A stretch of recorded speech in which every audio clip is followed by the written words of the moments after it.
Is this right?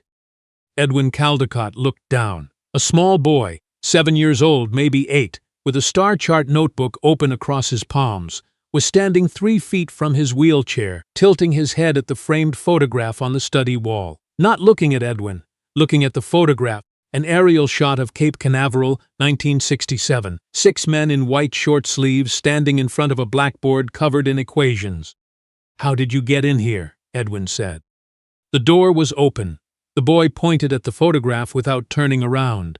"That blackboard. Is the math right? I'm learning orbital mechanics from a library book, and some of those numbers look different from what my book says." Edwin hadn't spoken about orbital mechanics in 4 years. He hadn't spoken about much of anything in 4 years. "Get out," he said.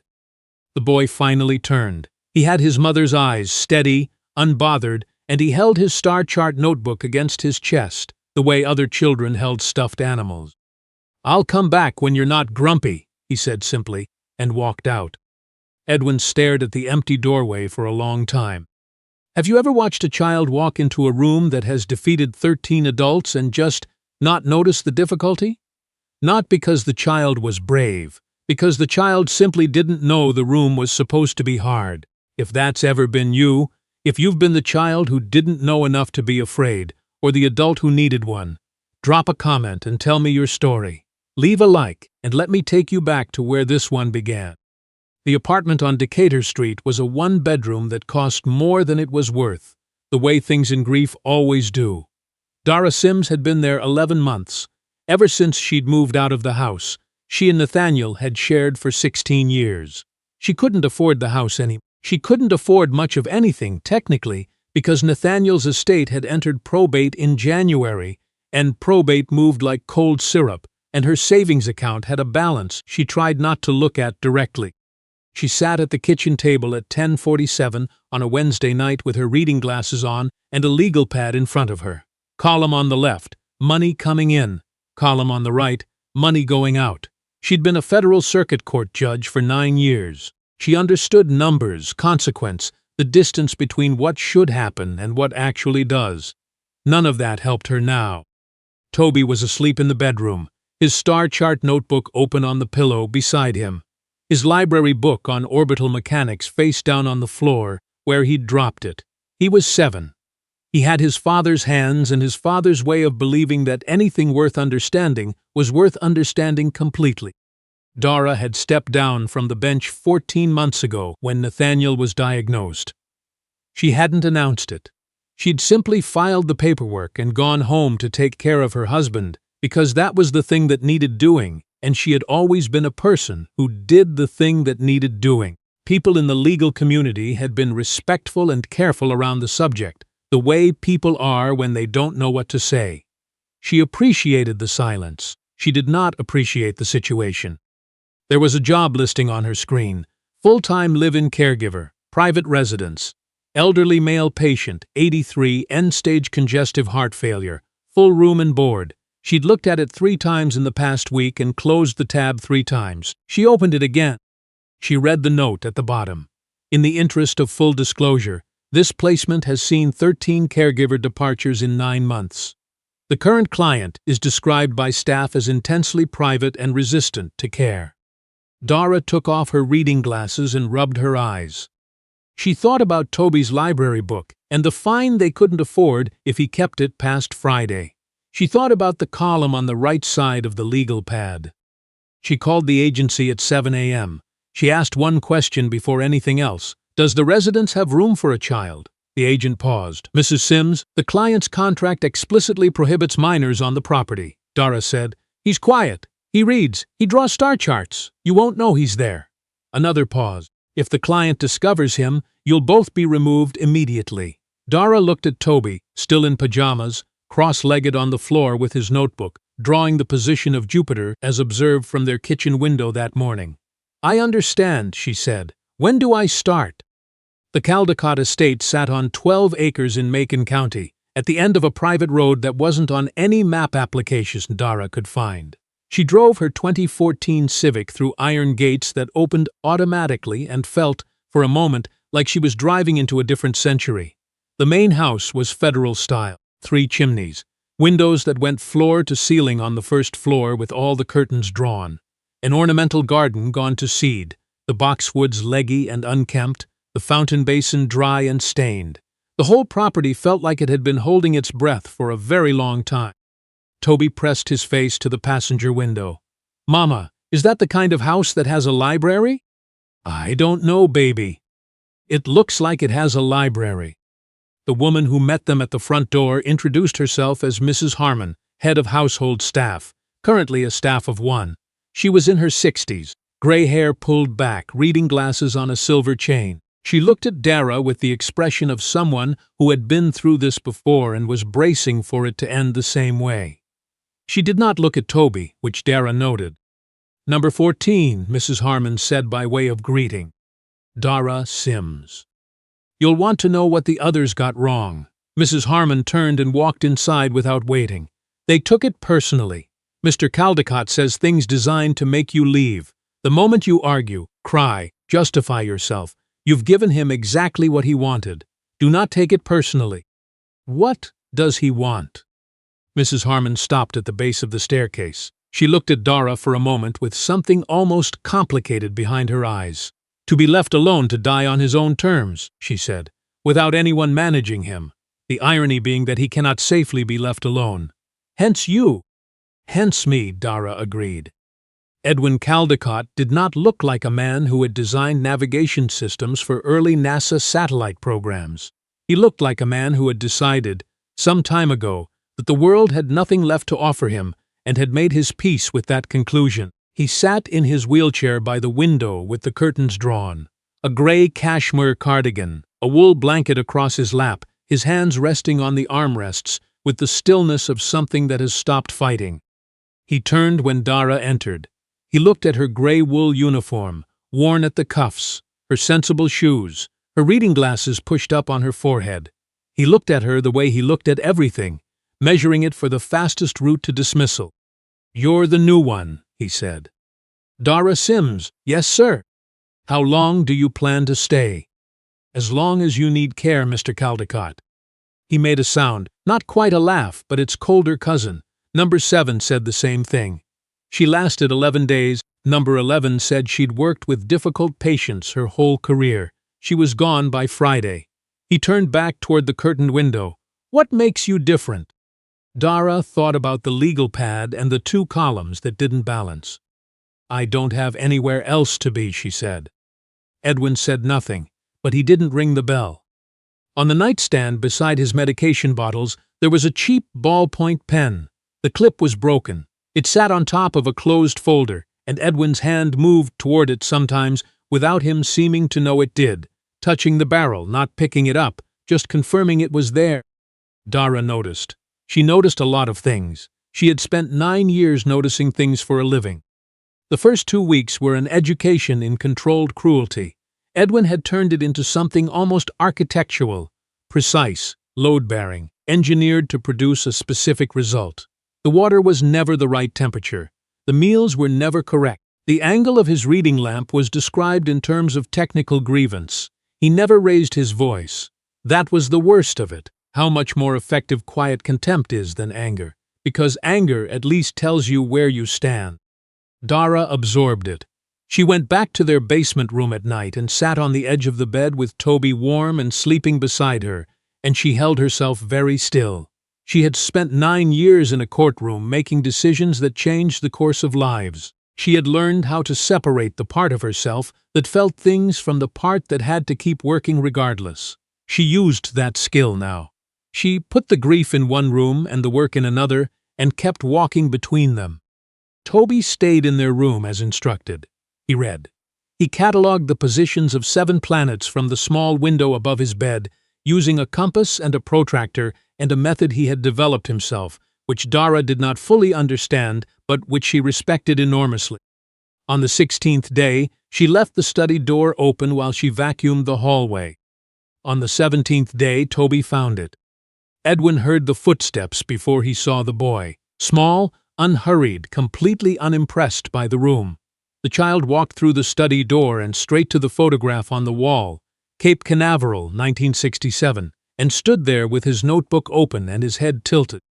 "Is this right?" he asked, pointing to the blackboard in the photograph. "The equations. On the blackboard behind the men. I'm working on orbital period calculations, and those numbers look right, but my book uses a slightly different formula for atmospheric drag, and I can't figure out if it's the same thing written differently, or if one of them is wrong." Edwin stared at him.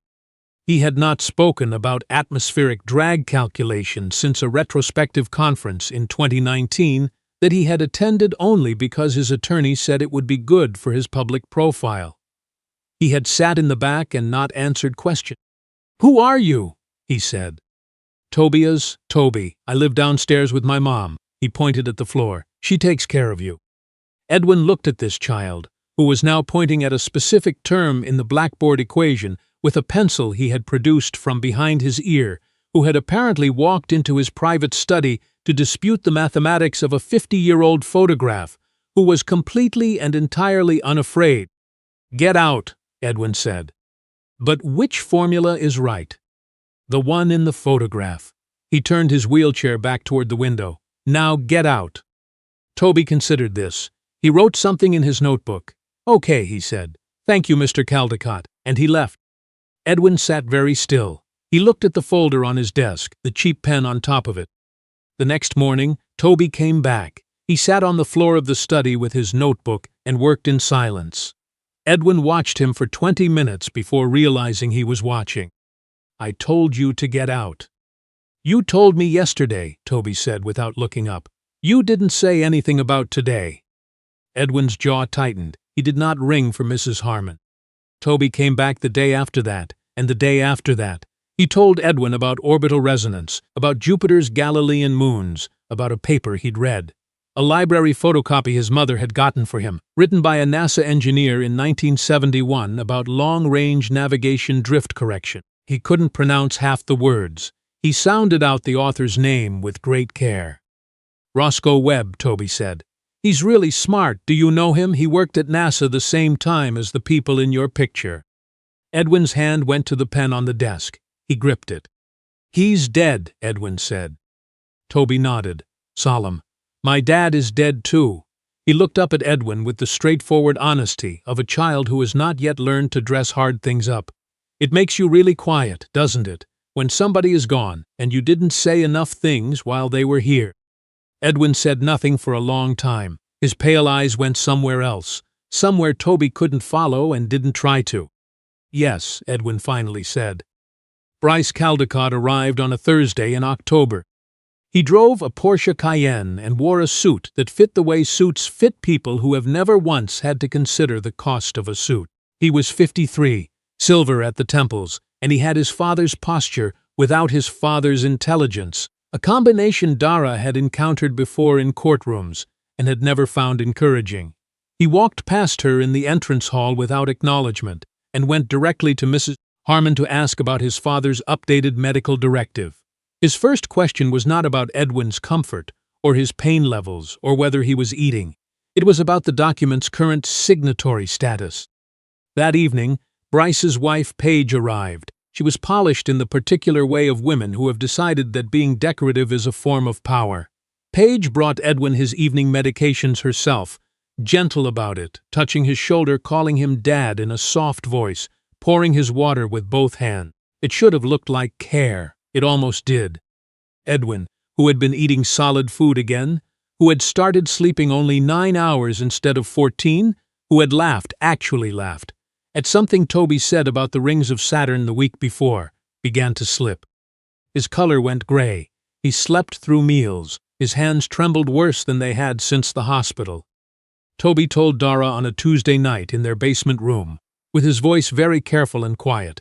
"Mama, the lady's hand shakes when she gives Mr. Edwin his pills, but she stops shaking right after, like she's nervous before and then relieved." Dara lay still in the dark. "Relieved," she repeated. "Like she did the thing she came to do," Toby said. 3 days later, Paige left her medication case in the upstairs bathroom. Dara found it on the vanity. She set it aside without opening it. Then she stood very still for a moment, looking at it. Then she opened it. 2 bottles. The first had Edwin's name on the label. His cardiologist had him on 40 milligrams of torsemide daily. Dara knew this because she administered his morning dose every single day, and she read every label with the thoroughness of someone who had spent 9 years overseeing jury instructions and understood that the precise meaning of words was the difference between outcomes. The bottle in Page's case said 10 milligrams, 1/4 of his prescribed dose. The second bottle had no label at all, amber glass, white cap. Dara stood in the bathroom for a long time. She thought carefully about what she had and what she didn't have. She was a caregiver in a gray uniform with a cracked phone screen and a 7-year-old son sleeping in a basement room. She was also a retired federal circuit court judge for the 11th Circuit who understood that what she was looking at constituted elder exploitation under Georgia statute 3053, and that the unlabeled bottle almost certainly contained a sedative being used to keep an 83-year-old man cognitively dimmed while his son positioned himself to control an estate worth hundreds of millions of dollars. She took photographs of both bottles. She placed the case back exactly where she found it. She called Edwin's cardiologist, Dr. Farris, at 9:15 p.m. He answered on the third ring. She could hear the skepticism forming before she even finished explaining. When he started to redirect her, she kept her voice the same, level, precise, citing behavioral changes correlated to timing and administration patterns, because that was how she had always communicated things that mattered. "I'll order blood work first thing tomorrow," Dr. Farris said. She hung up. She went downstairs and checked on Toby, asleep, his library copy of Roscoe Webb's papers sitting on his pillow, a half-finished star chart on the floor beside him. Then she made one more call, not to the agency, to a number she hadn't dialed in 14 months. The man who answered had clerked for her in 2017. He was now Assistant District Attorney for Macon County.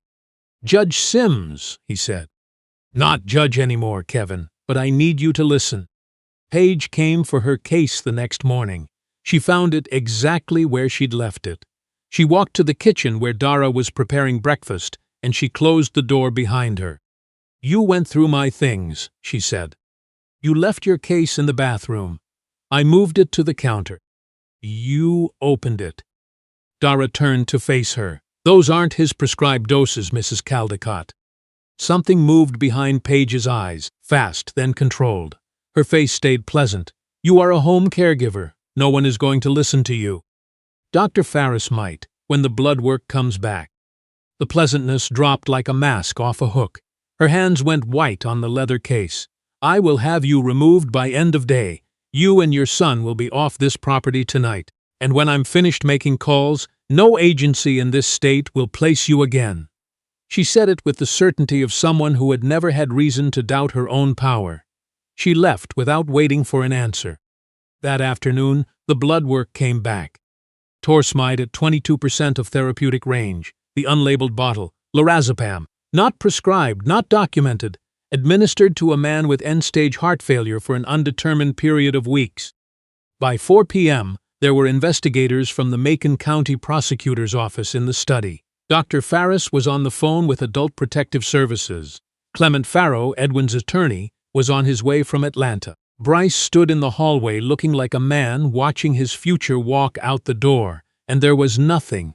Dara noted with the practiced observation of someone who had watched defendants stand before her for 9 years. Nothing he could have said. Page was escorted from the property at 4:47 p.m. She said it was a misunderstanding 3 different ways. The investigators nodded the way investigators nod at things that don't change the evidence. When Page's attorney later tried to challenge Dara's account in deposition, dismissing her as a caregiver, suggesting she lacked the competence to interpret a medication label, Dara waited until he finished. Then she said, "I'm also a retired federal circuit court judge for the 11th Circuit. Your client's conduct meets the statutory definition of elder financial exploitation under Georgia statute 30-53. My call to the prosecutor's office the night I found the bottles was not made as a caregiver.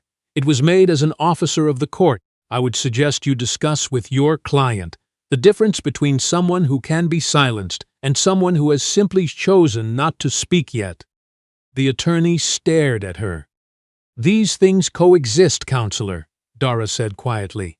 People are more than one thing at a time. I would have thought someone in your position understood that. Bryce Caldicott's case was referred to the prosecutor's office. Page entered a plea agreement in March.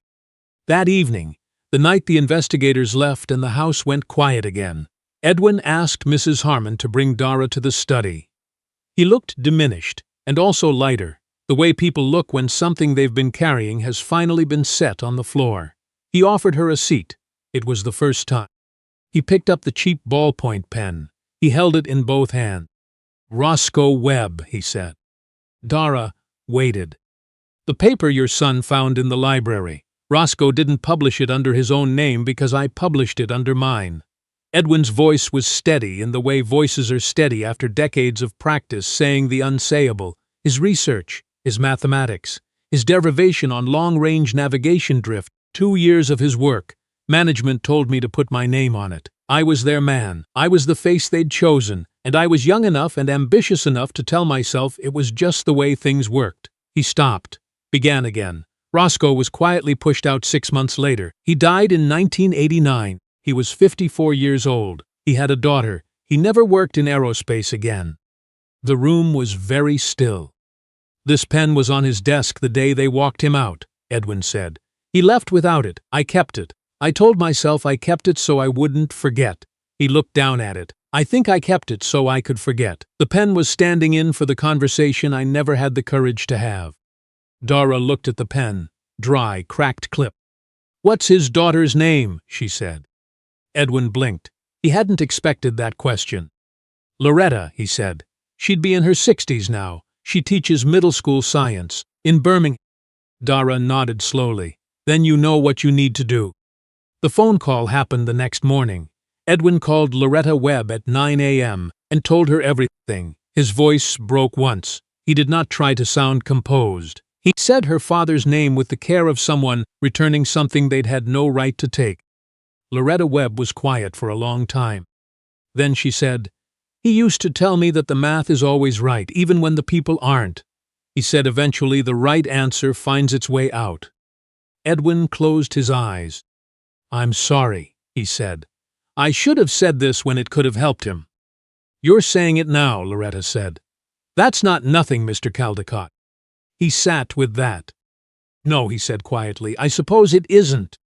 In January, Clement Farrow filed the paperwork for the Roscoe Webb Navigation Prize, a $3.2 million endowment through Georgia Tech's Aerospace Engineering program, awarded annually to an underrepresented student in STEM. The announcement credited Roscoe Webb by name for his 1971 research on long-range navigation drift correction, and stated plainly that the findings had been published under incorrect attribution for over 50 years. A formal correction was submitted to the original journal. The story was picked up by 3 aerospace publications, then by the AP. Letters arrived from engineers who had known Roscoe, from black scientists who had lost credit for their work in eras when that was simply how it was done. A woman in Huntsville wrote that Roscoe Webb had been on her wall all through graduate school, that she'd always wondered what had become of him. Loretta Webb sent Toby a letter. She said her father would have liked him very much, that he had always believed the best scientists were the ones who couldn't stop asking questions. She enclosed a copy of the original 1971 research draft in Roscoe's handwriting. Toby read it 4 times and taped it to the wall above his bed. By spring, the Caldicott estate was unrecognizable from the place Dara had first driven through those iron gates. The curtains were open, every window, every room. Morning light moved through the marble entrance hall for what Mrs. Harmon said was the first time in 6 years, and she said it with her hand pressed to her mouth. The garden had been replanted. Toby had lobbied successfully for a clear sight line to the southern sky, which meant the new hedgerow ran east-west instead of north-south, in a way that confused the landscapers and delighted him completely. On the wall of Edwin's study, beside the framed Cape Canaveral photograph, there was a new frame.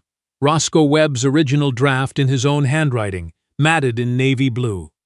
Loretta had sent it when she heard about the endowment. She said it belonged somewhere it would be seen.